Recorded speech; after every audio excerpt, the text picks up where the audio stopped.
Hey guys, welcome to my Q&A. The first question comes up from Teresa. She asks, how do I decide how close to get to baby animals and how long to persist in getting the shot? It's a great question, and it's actually kind of the same with baby animals as it is with adult animals. And I mostly photograph birds, so those are the babies that I would deal with. And I decide based on every individual and how the behavior is happening. So with all birds and wildlife that I photograph, I just watch the behavior of the subject. If they seem comfortable and at ease and are doing their normal behavior, then I stay. If they seem obviously disturbed by me, then I don't stay very long. And sometimes I will walk in and spook them out of the area. That just happens because of human presence. And I just settle down. I either use camouflage every once in a while, like get in a blind, that sort of thing. Most of the time I really don't though.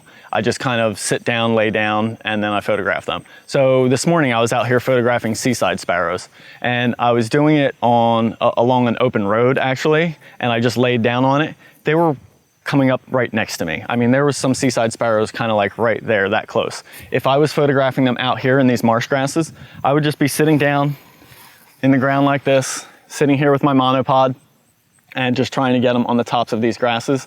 And once I kind of come in and settle down, they'll start coming back around just naturally. This is their habitat. This is where they feed. This is where they feel safe. This is where they're going to end up coming. Now, when I first walk in, they're probably going to fly away because they're aware of me. You know, it's a human presence and that scares them. So that happens all the time with birds I photograph. When I first approach or come into the area, they get spooked, they move. Sometimes they don't entirely leave the area, but sometimes they do. And it's very dependent upon the species. Like waterfowl, for instance, they're just gonna leave and probably indefinitely. But these birds like out here, songbirds, and the nesting birds I've done on the beach lately, those birds have a very specific habitat. They have their own little home territory that they return to over and over again. So sometimes when I walk in, I scare a bird off its home territory. I lay down as quick as possible so I kind of disappear to them, and then they usually come right back in. So a great example is a least tern colony I spent some time with this past season. And I photographed a lot of chicks and a lot of babies and a lot of adults on the nests.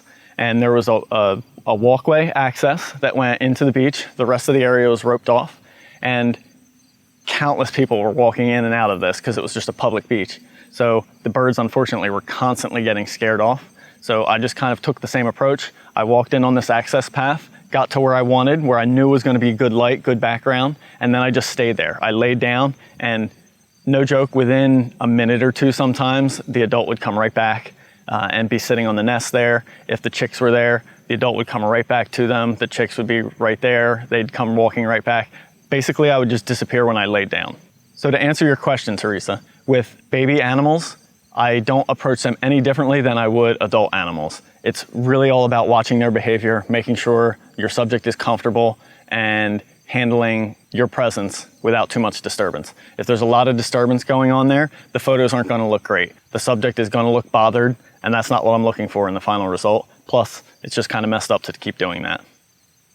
Thanks so much for submitting questions, and if you have a question you'd like to ask me about wildlife photography, hop on over to my website at rayhennessy.com and submit the question there, and I might just choose it for a future episode. Don't forget to subscribe to this channel if you like everything I've been sharing here, and I share a ton of other stuff on my website, blog posts, articles, other instructional videos that aren't even available on this YouTube channel. You can also subscribe to the email list on my website to get exclusive tips, tricks, and offers.